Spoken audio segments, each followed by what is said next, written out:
নিখিল ছাত্ৰসন্থা নিখিল মহিলা পৰিষদ আৰু ষষ্ঠ লোকসী দাবী সমিতিয়ে দীৰ্ঘদিন ধৰি আমি আমাৰ আসামৰ ভাৰতীয় সংবিধান ষষ্ঠ লোকসীৰ অন্তৰ্ভুক্ত কৰাৰ যি আন্দোলন চলাই আছিলো, আন্দোলনৰ ফলশ্ৰুতিত অসম চৰকাৰে যোৱা 24 চনৰ জানুৱাৰী মাহত 7 তাৰিখত কেবিনেটে সিদ্ধান্ত লৈছিল যে ৰাভা মিচিং তিৱা এই তিনিটা ছাত্ৰ সাহিত্য পৰিষদখনক সাংবিধানিক মৰ্যাদা দিয়া হওক বুলি তেওঁলোকে কেবিনেটৰ সিদ্ধান্ত ল'লে। এই কেবিনেটৰ সিদ্ধান্ত আজিলৈকে ত্ৰিপাক্ষিক যিটো বৈঠক হ'ব লাগিছিল, ভাৰত চৰকাৰ অসম চৰকাৰ আৰু আমাৰ আন্দোলনকাৰী সংগঠনৰ মাজত যি আলোচনা হ'ব লাগিছিল, আজি 2 বছৰ নহ'লে। 24 চনৰ জানুৱাৰী মাহৰ 7 তাৰিখত সিদ্ধান্ত লৈ তেওঁলোকে ফেব্ৰুৱাৰী মাহৰ 9 তাৰিখত পঠাইছিল 24 চনত। আজিলৈকে তেওঁলোকে ত্ৰিপাক্ষিক যিটো বৈঠক, এই বৈঠকটো তেওঁলোকে নকৰিলে। আচলতে আমাক ৰাভা ৰাইজক বা ৰাভা আচমবাসীক তেওঁলোকে প্ৰধানৰ কৰি আছে আমাক।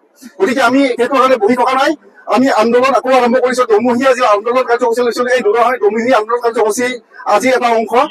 আজি সমাজৰ জৰিয়তে আমি অসম চৰকাৰক বিষয় দিব খুজিছো যে আমি আচলতে বহি থকা নাই, তেওঁলোকৰ কথাত আমি বহি থকা নাই। আমি আন্দোলন কাৰ্যসূচী আকৌ লৈছো। আকৌ আমাৰ 12 তাৰিখে আমি দিল্লীত যন্ত্ৰ মন্ত্ৰত ধৰ্ণা দিয়াৰ কাৰণে কাৰ্যসূচী লৈছো। আপোনালোকে সকলোৱে জানে ইতিমধ্যে যদিহে আমাৰ 26 চনৰ নিৰ্বাচনত তেওঁলোকে 26 চনৰ নিৰ্বাচনত আহি যদি আমাক ভাৰতীয় সংবিধান ষষ্ঠ লোকসীত অন্তৰ্ভুক্ত নকৰি ৰাভা আচমক, তেতিয়াহ'লে আমি ইয়াতকে জংকী আন্দোলন কাৰ্যসূচী ল'ম। আকৌ জানে আপোনালোকে নিৰ্বাচন আহি আছে, 26 চনৰ যিটো নিৰ্বাচন, এপ্ৰিল মাহৰ নিৰ্বাচনটো হ'ব। এই নিৰ্বাচনটোত ৰাভা আচমত 4টা যিটো সমষ্টি আছে, এই 4টা সমষ্টিক আমি ৰাভা আচম যৌথ সংগ্ৰাম কমিটি উলিয়াই প্ৰতিনিধি দিবৰ কাৰণে ইতিমধ্যে আমি সাজু হৈছো।